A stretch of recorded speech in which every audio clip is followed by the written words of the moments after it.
Igreja, abramos a palavra do nosso Deus em Judas. Judas, nós estamos caminhando para o fim da epístola. Ainda temos essa e mais duas exposições, se Deus quiser. Nós, agora, irmãos, nessa ocasião do culto pela noite, exporemos o versículo 17 até o versículo 19. E então exporemos o versículo 22 e 23. Essas duas porções, porque elas tratam basicamente a mesma coisa, mas os irmãos vão entender o porquê desse salto, tá bom? Então hoje nós exporemos esse trecho do versículo 17 até o versículo 23.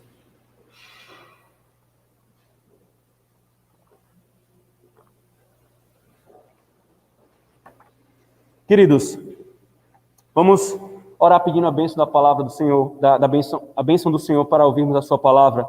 E os filhos da aliança, tanto a Rabequinha, o Alan, se for possível, e os que estão online, podem contar a palavra verdadeiro ou verdadeiros, no plural, tá? Verdadeiro ou verdadeiros. Todas as vezes que ela for falar no sermão, podem contar. Vamos orar, irmãos. Senhor Deus, abençoa-nos nesse tempo, Senhor, que teremos disposição da Tua palavra, clamando ao Senhor. Nós fazemos, Senhor, que o Senhor nos ilumine o entendimento, como nós acabamos de cantar. Estamos diante do Teu santo livro, o livro que tem poder pela operação do Teu Espírito Santo para transformar o nosso coração, Senhor. E é desejoso de sermos transformados por Ti, fortalecidos, consolados, instruídos, alimentados, que nós clamamos, Senhor. Ensina-nos a Tua palavra. Nós oramos em nome de Jesus. Amém. Versículo 17, irmãos, de Judas diz: Vós, porém, amados, lembrai-vos das palavras anteriormente proferidas pelos apóstolos de nosso Senhor Jesus Cristo, os quais vos diziam: nos últimos tempos haverá escarnecedores andando segundo as suas paixões. São estes que promovem divisões, são sensuais e não têm o espírito. Versículo 22 e 23. E compadecei-vos de alguns que estão na dúvida, salvai-os, arrebatando-os do fogo. Quanto aos outros, sede também compassivos em temor, detestando até a roupa contaminada pela carne. Amém. Queridos, até aqui, na exposição de Judas, nós vimos como foi pontuado hoje pela manhã um recurso mnemônico, né, para memorização da estrutura de Judas, que os falsos mestres eles devem ser confrontados. Depois, os falsos mestres já têm uma sentença de condenados, tudo com C, confrontados, condenados. Depois, Judas se debruça em toda o resto da carta, né, a maior parte dela, para fazer as características do caráter, para descrever as características do caráter impiedoso dos falsos profetas. E agora, irmãos, a partir do versículo 17, Judas passa a dar algumas orientações para a igreja cuidar-se. Ele escreve para que essa igreja, ou para que esses crentes, lidem com os falsos mestres da forma correta. E nessa lida, não é apenas a oposição, não é apenas o opor-se ou batalhar pela fé, mas há um fator dos crentes, há um aspecto nessa luta que os crentes precisam prestar atenção. Não é apenas bélico, não é apenas de apologética, mas há um aspecto pastoral. E Judas, irmãos, como pastor, então ele acabou de argumentar sobre o aspecto apologético, disse o que eles tinham que fazer, quem eram esses falsos mestres que eles precisavam identificar para se opor e resistir, e então ele passa a tratar com a igreja. E por que isso é importante, irmãos? Porque nesse trecho aqui, do versículo 17 ao versículo 21, Judas vai mostrar o contraste que há entre os crentes e os falsos mestres. Veja como ele começa o versículo 17, irmãos. Vós, porém, amados. E é o versículo 20. Vós, porém, amados. Queridos, o esforço de Judas a partir de agora é estabelecer um contraste entre os falsos mestres e a igreja. Esse contraste visa mostrar que há uma diferença entre um verdadeiro crente e um falso mestre, visa mostrar a postura que a igreja tem que ter em contraste com os falsos mestres, mas também visa, irmãos, como nós vimos hoje pela manhã, acalmar o coração da igreja, para aqueles que talvez, ouvindo os alertas e as trovejadas contra os falsos mestres, eles não se colocassem numa posição indevida. Então, Judas faz aqui, irmãos, nesse contexto, 3 recomendações e uma promessa. 3 recomendações para a igreja e uma promessa. As recomendações são a primeira, versículo 17 ao 19, a segunda, versículo 20 e 21, e a terceira, versículo 22 a o 23. Esse contraste, irmãos, é de tal forma que Judas, ele muda o tom. É capaz, irmãos, se a gente ler com muito fervor, a gente ouvir as trovejadas de Judas ao fazer aquilo que a gente brincou, né, chamou de xingamentos santos, sendo duro e claro com relação aos falsos mestres. Eles são isso, eles são isso, eles são isso, eles são isso e são isso.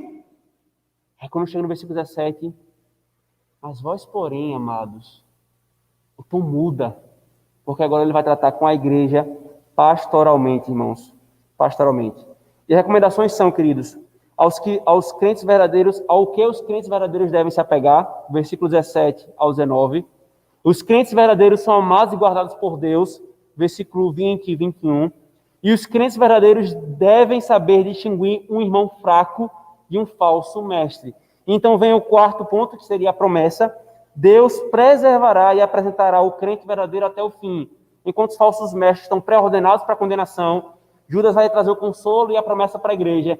Deus preservará os verdadeiros crentes até o fim. Nesse sermão, irmãos, nós veremos a recomendação 1, versículos 17 a 19, e a recomendação 3, os crentes verdadeiros devem distinguir um irmão fraco de um falso mestre. E nos dois próximos sermões nós veremos a recomendação 2, os crentes verdadeiros. E aqui nós não poderíamos fazer hoje nesse mesmo sermão, porque precisa de uma atenção maior esse texto. E por último nós veremos a promessa de Deus de preservar os seus filhos até o fim. Vejamos então, irmãos, esse primeiro aspecto da recomendação de Judas, versículo 17, ao que o verdadeiro crente deve se apegar. Vós, porém, amados, lembrai-vos das palavras anteriormente proferidas pelos apóstolos do nosso Senhor Jesus.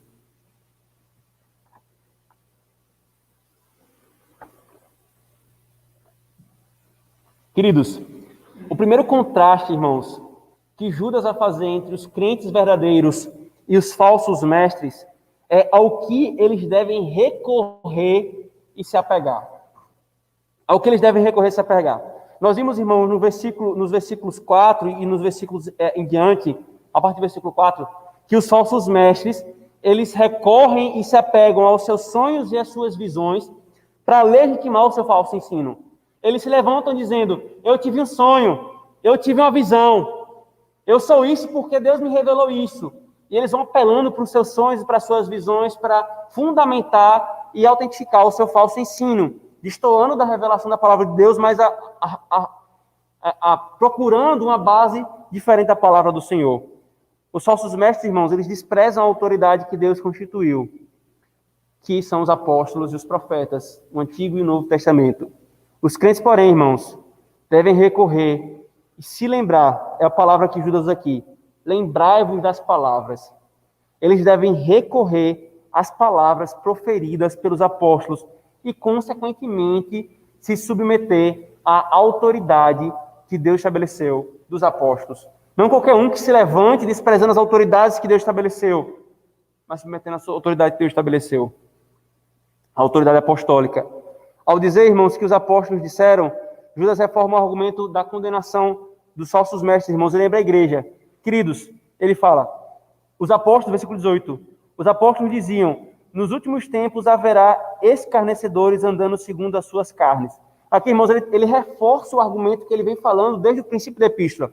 Se tem duas coisas que Judas faz a epístola inteira é dizer quem são e como são os falsos mestres, e então dizer que eles já estão condenados, já é certa a condenação. E aqui, mais uma vez, ele reforça esse argumento da condenação, porque ele diz, irmãos, a existência dos falsos mestres não é para alarmar vocês. Cristo não está perdendo controle. Ele e seus apóstolos já anunciaram, e antes, os profetas no Antigo Testamento já anunciavam isso.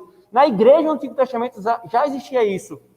Quando Cristo consuma a sua obra e traz a sua igreja do Pacto da Graça, da Nova Aliança, à existência, na continuidade desse corpo de Cristo, eles vão continuar surgindo.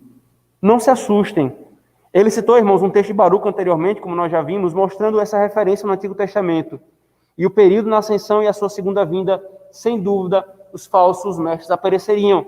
E é o que a história está nos mostrando, irmãos. E é o que hoje nós temos diante dos nossos olhos, no nosso contexto. Aqui, irmãos, não é uma citação direta.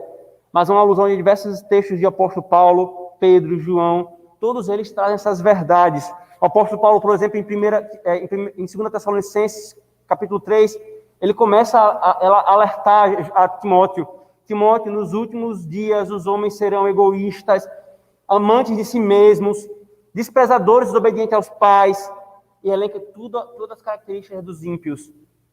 No capítulo 4, Timóteo, os homens não desejarão ouvir a sã doutrina, eles se cercarão de falsos mestres para dizer aquilo que eles querem ouvir. Os apóstolos anunciavam, irmãos. Cristo falou que os lobos entrariam no meio da igreja e que Satanás plantaria o joio no meio do trigo. Judas, irmãos, disse que os apóstolos vos falaram. Isto é, essa igreja ouviu muita coisa durante muitos anos antes da escrita da primeira carta do Evangelho. É importante destacar isso aqui, irmãos, porque Judas faz referência a isso. As palavras proferidas pelos apóstolos. Então, o primeiro ponto aqui, irmão, geral, é que a igreja, em contraste com os falsos mestres, deve se apegar à palavra de Deus. Deve se apegar ao que os apóstolos falaram. E aqui ele está fazendo referência direta ao que os apóstolos disseram. Só que aqui, irmão, surge uma outra questão. Nesse contraste claro estabelecido, a ideia central do texto, surge uma outra questão que é importante ser destacada, irmãos, porque nós, reformados, somos acusados, por exemplo, pelos romanistas, com relação ao nosso solo da Escritura, de que nós desprezamos a tradição oral, que alguns deles sustentam a partir de textos como esse. Está vendo? Judas está dizendo que os apóstolos proferiram palavras, e é nessas palavras que nós devemos nos apegar. Judas não está falando que os apóstolos escreveram as palavras. Então há uma tradição oral a qual nós devemos nos apegar. Mas vocês, reformados, estão falando apenas da palavra escrita. Mas Judas está falando da palavra que foi proferida dos apóstolos. Irmãos, o que está claro aqui, queridos, é que, primeiro, essa igreja que Judas está se referindo é a igreja do primeiro século, e muitas das quais não tiveram acesso em sua totalidade aos escritos dos apóstolos. Mas todos os crentes ouviram de alguma forma, quer do ministério do apóstolo Paulo, quer do ministério do apóstolo Pedro, do apóstolo João, ou dos outros apóstolos que se espalharam pela Ásia, pela Europa e pelo Oriente Médio, a pregação do Evangelho. Eles ouviram muitas coisas, irmãos. Eles advogam, irmãos, os romanistas, que o ensino dos apóstolos não está preso aos seus escritos, isto é, ao Novo Testamento, mas também há uma tradição oral que a Igreja de Roma, e apenas ela, é a guardião. E tal tradição oral, irmãos, ela é secreta. Tal tradição oral é secreta e deve ser considerada com a mesma autoridade que as Escrituras Sagradas. Sabe por que é secreta, irmãos? Porque ninguém sabe onde está essa tradição oral. Como nós podemos confrontar o que você está falando que é tradição oral com o que é tradição oral? Não tem. Não tem, queridos. Isso, irmãos, é não apenas uma torpeza sem tamanho e um total desconhecimento ou desprezo da doutrina da revelação, como também, queridos, é uma grande porta de adulterações e falsos ensinos no meio da igreja. No meio da igreja. Quando eles não puderam mostrar o que a Escritura ensinava sobre a falsa doutrina que eles sustentavam, eles apelaram para uma tradição oral. Mostra isso na Escritura Sagrada. É uma tradição oral.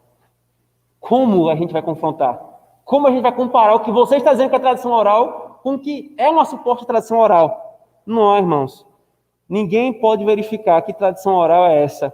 Os homens ficam à mercê de um clero romanista. Sem dúvida, irmãos, Judas não está se referindo a uma tradição oral, misteriosa, que ninguém sabe, e só o clero de Roma, irmãos. Não, queridos. Ele está se referindo a um ensino apostólico. As doutrinas, irmãos, que foram inventadas de tempos em tempos com esse argumento da tradição oral, mostram, primeiro, se elas realmente fossem uma tradição oral, elas deveriam estar presentes na igreja de Cristo desde os primórdios. Mas não é o caso. A doutrina da Assunção de Maria surgiu no século passado, com base na tradição oral. Ora, 19, 20 séculos depois, é que essa doutrina surge na igreja com base na tradição oral apostólica? Não. Não há tradição oral, irmãos. Segundo, e mais importante, quase tudo, para não dizer tudo, o que é dito de ser de tradição oral apostólica está em contradição com os escritos apostólicos. Não se sustentam diante do que nós podemos verificar na palavra de Deus. Terceiro, quando um grupo de homens, irmãos, nos dias de Cristo, inventaram uma tradição oral legítima dos judeus, essa tradição estava cheia de adulterações. E contra ela, Cristo se opôs. Quem foi esse grupo? Os fariseus. Os fariseus advogavam uma tradição oral independente dos profetas e diziam que eles eram mais fiéis em sua tradição oral no meio do povo de Israel. O que é que estava na tradição oral dos fariseus? Cheio de adulteração da verdadeira interpretação da palavra de Deus. E Cristo se opôs a eles, irmãos. Deus se revelou, queridos, no Antigo Testamento, em atos redentivos, levantou profetas para registro desses atos, interpretação desses atos. Não houve uma tradição oral profética.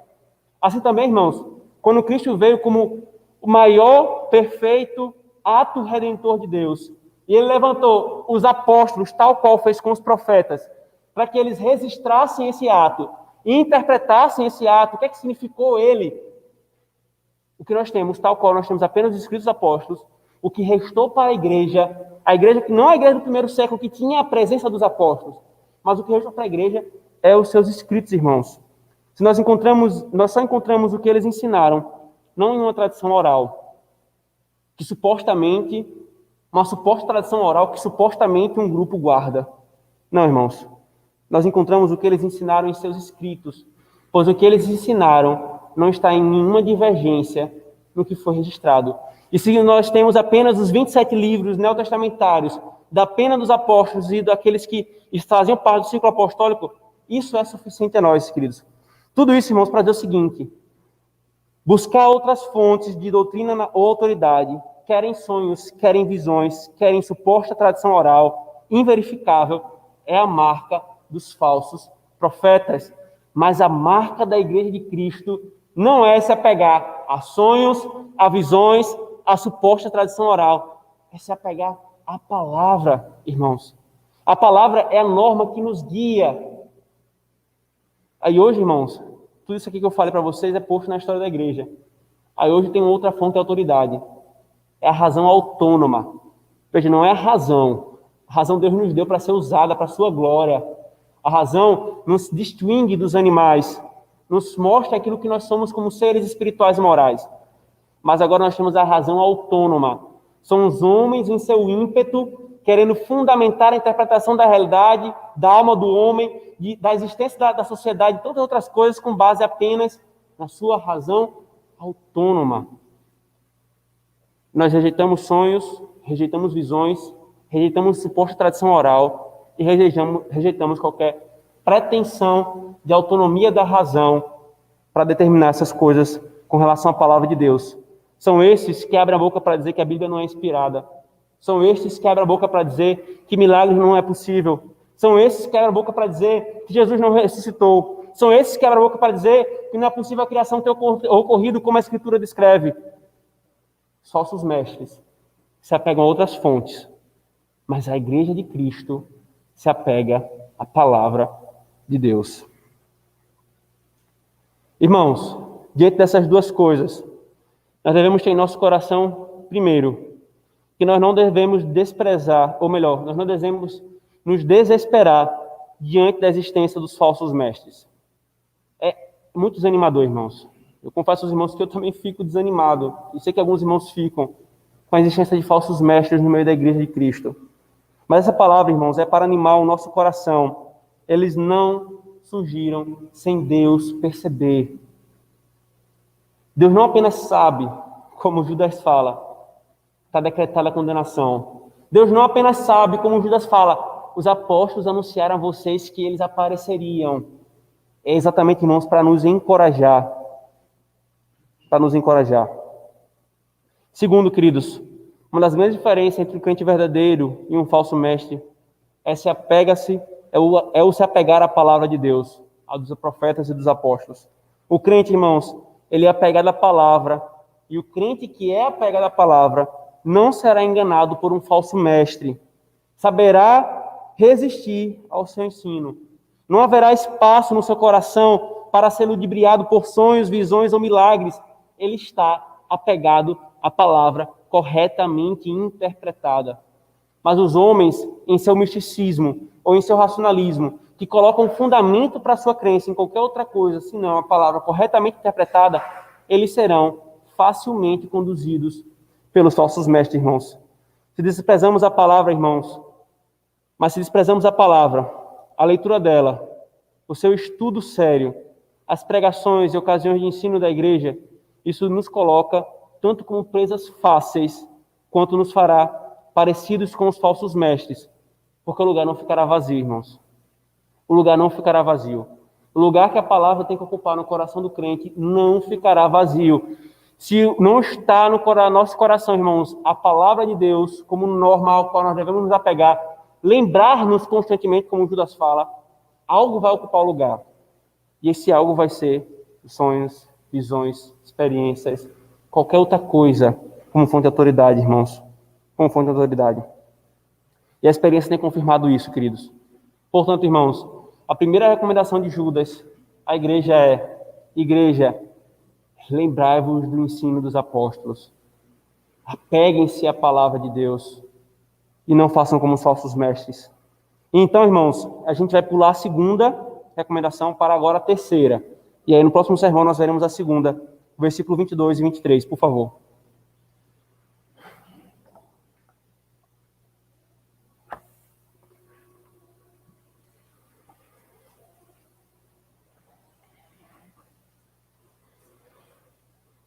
Compadecei-vos de alguns que estão na dúvida. Versículo 23 agora. Salvai-os arrebatando-os do fogo. Quanto aos outros, sede também compassivos em temor, detestando também a roupa contaminada pela carne. Irmãos, essa terceira orientação, ela tem um aspecto muito importante nessa luta contra os falsos mestres, irmãos, porque a luta contra os falsos mestres ou o ensino herético, ela pode gerar um problema sério se não for estabelecido alguns limites, irmãos. E é muito fácil disso acontecer. É muito fácil. Muitos de nós que estamos aqui, quando descobrimos a fé reformada, nós somos tentados a cometer o erro que Judas está falando aqui, que nós não devemos cometer. O limite fundamental, irmãos, que se nós tivéssemos aprendido, evitaríamos muitos pecados.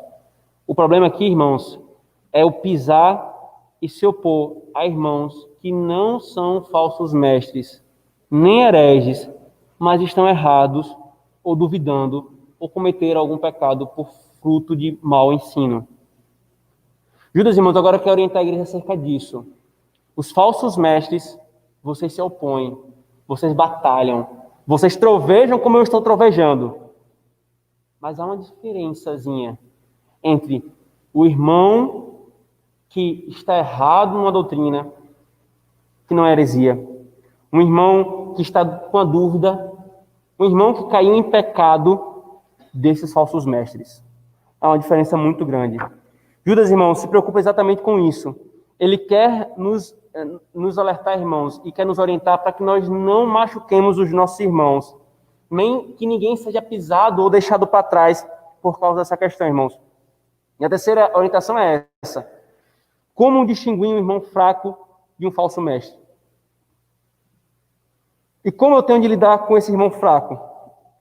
Mostrando como os fiéis devem, então, ele fala, agir reprovando uma coisa sem desprezar o seu irmão, mas, na verdade, buscando restaurá-lo. Esses irmãos que são chamados aqui, que eu chamei de irmãos fracos, eu não digo isso de uma forma pejorativa, mas de uma forma que revela a fraqueza no tocante a um ponto doutrinário ou a doutrina. Esse Judas diz, alguns que estão na dúvida. Outros ele fala, salvai-os, no original, irmãos, né, tem assim, compadecei-vos de alguns que estão na dúvida. A outros, versículo 23, salvai-os arrebatando do fogo. E quanto a outros, sede também compassivos em temor, detestando também até a roupa contaminada pela carne. Então aqui, irmãos, são 3 grupos que Judas está elencando. 3 tipos de pessoa no meio da igreja, no tocante a essa relação com os falsos mestres. Primeiro, são os que duvidam, irmãos. Os que duvidam. Os que duvidam, queridos, são os crentes verdadeiros que, por falta de instrução ou por alguma dificuldade, têm dúvidas sinceras acerca de uma doutrina. Não é uma dúvida pecaminosa, irmãos, ou um espírito criticista, né? Porque aqui também é importante fazer essa distinção. Há dúvidas sinceras e verdadeiras, mas há também, nesse nosso ambiente hoje em dia, um louvor à dúvida, um espírito criticista que se coloca mais por influência revolucionária, mais por influência que questiona as autoridades, do que por um espírito que realmente quer conhecer a verdade. Não, é o que está sinceramente com dúvida, por uma má compreensão ou uma má orientação. Esses irmãos, queridos, que têm esse tipo de dúvida, merecem compaixão, merecem calma daqueles que são mais amadurecidos. Para com esses irmãos, devemos ter compaixão. Eles são muito diferentes dos falsos mestres, muito diferente também na maneira como nós vamos tratá-los. E por não tratar essa distinção com clareza, irmãos, quantos irmãos já não foram machucados no meio da igreja de Cristo? Porque por dúvida ou por fraqueza, soltavam ou falavam algo parecido com o que os falsos mestres falavam, mas ele não estava defendendo aquilo, ele estava simplesmente com dúvida, por sua fraqueza e ignorância. Mas assim que foi ensinado, assim que com calma foi mostrada a verdade, abraçou aquilo. Quantos de nós, irmãos, nós já sustentamos coisas bizarras? Quantos de nós já não fizemos coisas bizarras? Eu não vou nem começar a elencar aqui para não passar vergonha. Nós fizemos, irmãos. Mas o Senhor foi misericordioso conosco. Um irmão mais maduro foi paciente conosco, nos instruiu, nos ensinou, e o Senhor nos libertou. É isso que Judas está falando. A distinção entre um falso mestre, que intencionalmente faz o que faz, que sabe que o que está fazendo está errado, de um irmão sincero, que está errado, mas não é um falso mestre. Erram, portanto, irmãos, aqueles que, esquecendo que um dia tiveram na mesma situação, com dúvidas ou com má compreensão, ou com pouco conhecimento da palavra de Deus, e então pisam e não se compadecem dos fracos, não tem paciência com eles. Compadecer-se deles, irmãos, é o que nós devemos fazer. Então, o segundo grupo que Judas fala, são os que nós temos de salvar, arrebatando-os do fogo. Abram, por favor, irmãos, Provérbios,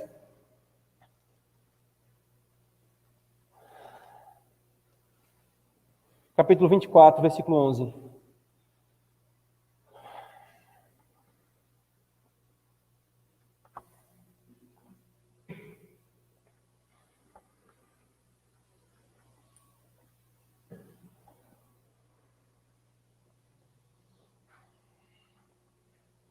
Diz assim, irmãos: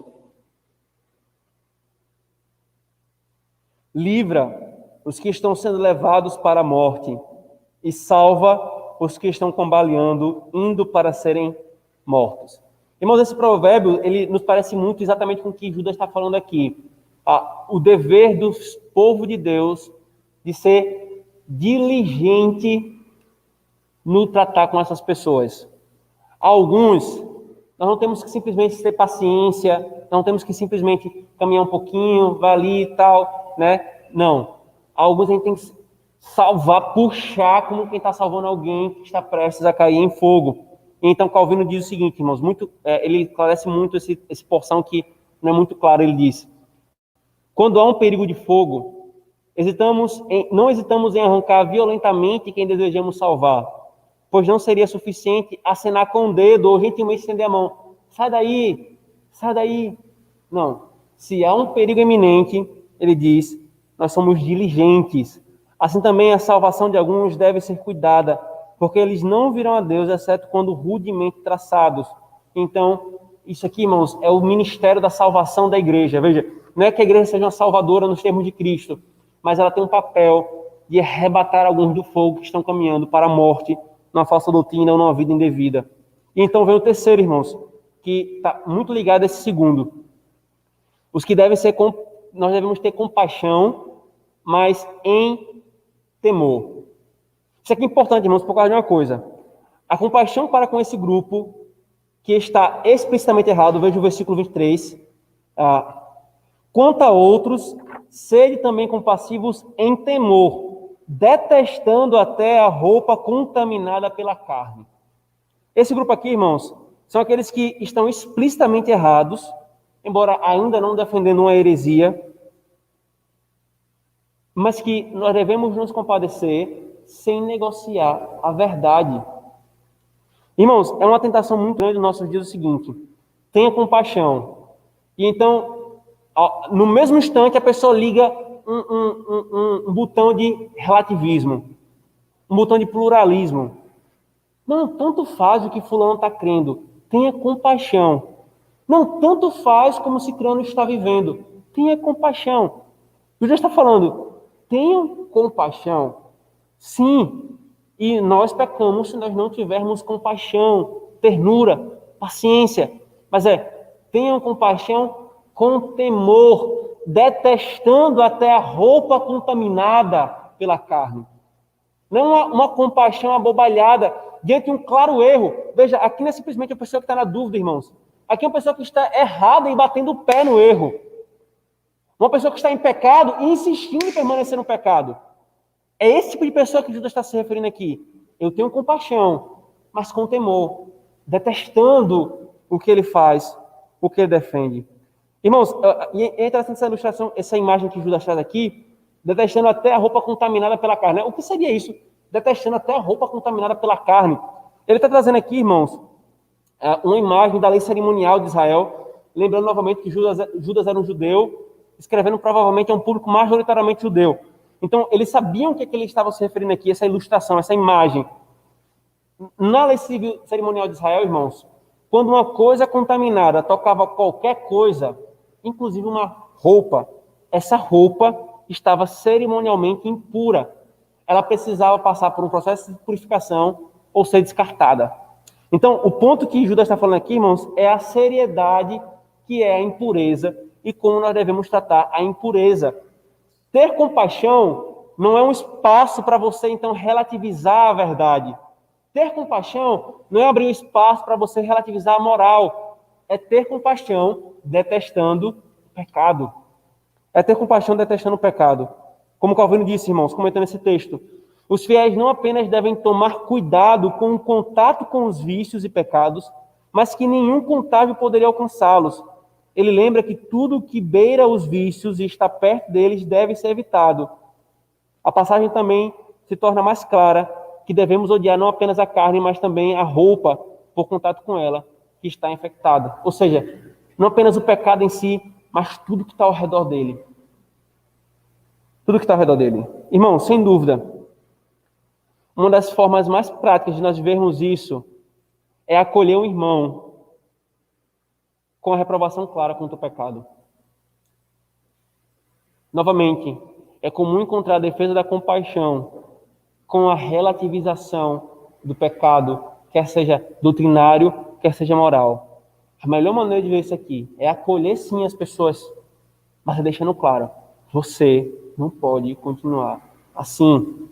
Quando Cristo perdoou a mulher adulta, ele não simplesmente está perdoada. Ele parou aí? Está perdoada, eu não te condeno, vais e não peques mais. Cristo teve compaixão, detestando a roupa contaminada pela carne. E o ápice externo desse viver, esse que Judas está falando com relação a esse grupo aqui, irmãos, é sem dúvida alguma a disciplina eclesiástica. Porque o que é a disciplina eclesiástica, irmãos? A disciplina eclesiástica é o compadecer-se odiando o pecado. Veja, irmãos, quando há um pecado grosseiro, público, ou algo do tipo que exige a disciplina eclesiástica, a igreja, os oficiais, não simplesmente expulsam o irmão da igreja. Isso não é compaixão. Mas quando há a disciplina eclesiástica, o que está sendo feito? Está se compadecendo daquele irmão, porque ele visa restaurar, ganhar o irmão. É uma compaixão.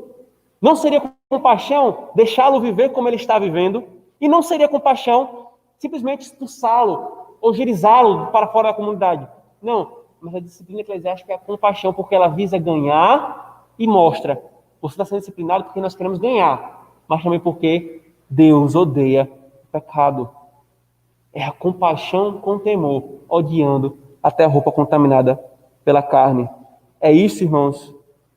É isso que a disciplina é, e a maneira mais clara de viver. Em outras palavras, o que Jesus está falando aqui é, irmãos, na luta contra os falsos mestres, há pessoas e pessoas. Há pessoas e pessoas. Judas, irmãos, quer que a igreja tenha cuidado de não confundir os irmãos mais fracos. Vocês não podem tratar todo mundo do mesmo jeito. Há pessoas e pessoas. Há pessoas e pessoas. Primeiro, então, irmãos, ele nos mostra que é uma disposição de um espírito de compaixão, quando ele fala compadecei-vos, e depois ele nos orienta à diligência. Nós temos que ser diligentes no esforço de resgatar os irmãos. Em suma, irmãos, como eu acabei de falar, Judas nos lembra que há tipo de pessoas diferentes mesmo no meio da igreja, e que não deve ser taxado todo irmão errado que cometeu algum pecado como falso profeta. A primeira pessoa, o primeiro grupo, aqueles que duvidam, ter compaixão, ter paciência, explicar, caminhar. Um outro tipo de pessoa que exige uma ação mais rápida, mais abrupta, diligente. E um outro tipo, que já não se enquadra nesses outros dois, deve caminhar, se possível for, necessário for, para a disciplina eclesiástica, para ter compaixão, odiando a carne contaminada, a roupa contaminada pela carne. Saber disso, irmãos, é muito importante nosso convívio como igreja. Há uma forma específica de trabalhar com cada irmão na igreja, irmãos. Saber disso é importante para os pastores e os presbíteros no pastoreio e condução da igreja, quando lidar com o irmão e com outro tipo de irmão. Por isso, queridos, diante disso que Judas está nos falando, como nós temos tratado os nossos irmãos, queridos? Como nós temos tratado aqueles que são fracos na fé? Como nós tratamos no passado alguns dos nossos irmãos? Diante dessa verdade, queridos, se nós estamos tratando ou tratamos irmãos fracos em algum desses três grupos que Judas elencou, pensando ou intentando lutar contra os falsos mestres e falsos ensinos, mas se nós não agimos dessa forma como Judas falou, não é apenas o conteúdo, mas a forma correta, nós temos que pedir perdão, queridos, ao nosso Senhor e, se possível, aos irmãos que nós machucamos. Ainda, aos presbíteros da nossa igreja, nós devemos ter um coração pastoral, nós devemos ter compaixão, isto é, amor, e temor, isto é, zelo pela verdade. Nunca uma coisa pode ser divorciada da outra. Quando um conselho for simplesmente ter compaixão, há uma leniência para com o pecado, inevitavelmente. Há um perigo de leniência para com o pecado.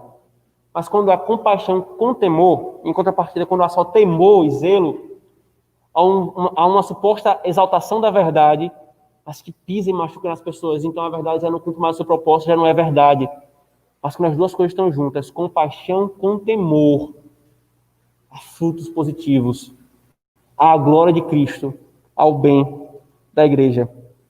Irmãos, cada um de nós somos chamados a sabermos identificar com qual tipo de irmão estamos lidando, a ter paciência com os que necessitam da paciência, um esforço maior para os que necessitam de esforço maior, e uma compaixão temerosa para com aqueles que necessitam de uma compaixão temerosa, irmãos.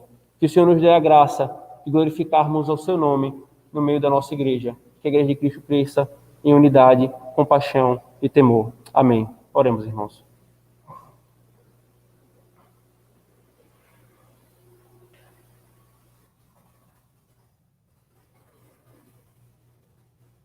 Meu Deus, obrigado, Senhor, porque, primeiramente, o Senhor nos acalma o coração, nos mostrando quais são as diferenças entre um crente fraco, as nossas fraquezas, Senhor, e os falsos mestres. O Senhor nos mostra, Senhor, a diferença substancial que há entre um crente verdadeiro e um falso mestre. Que o Senhor nos dê as marcas, Senhor, de um crente verdadeiro. Que nós nos apeguemos à palavra, Senhor, que foi proferida e registrada pelos apóstolos. Senhor Deus, também nós louvamos ao Senhor por nos iluminar o entendimento, mostrando que há pessoas diferentes, Senhor, na lida com relação à luta contra o falso erro e os falsos mestres, Senhor. Nos dá, Senhor, a maturidade, a sabedoria, a sensibilidade de tratarmos da maneira devida essas questões. Nos perdoa, Senhor, pelas vezes em que nós agimos da forma equivocada, sendo relativistas, Senhor, lenientes com o erro, ou então, Senhor, pisando onde nós não deveríamos pisar, machucando quem nós não deveríamos machucar, Senhor. Nos perdoa, Senhor. Nos dá a graça de crescermos nessa igreja local com tal sensibilidade, Senhor, rejeitando e odiando e refutando todo erro, Senhor, toda heresia, mas ao mesmo tempo amando aqueles que duvidam, que têm alguma fraqueza, Senhor. Nós oramos em nome de Jesus. Amém.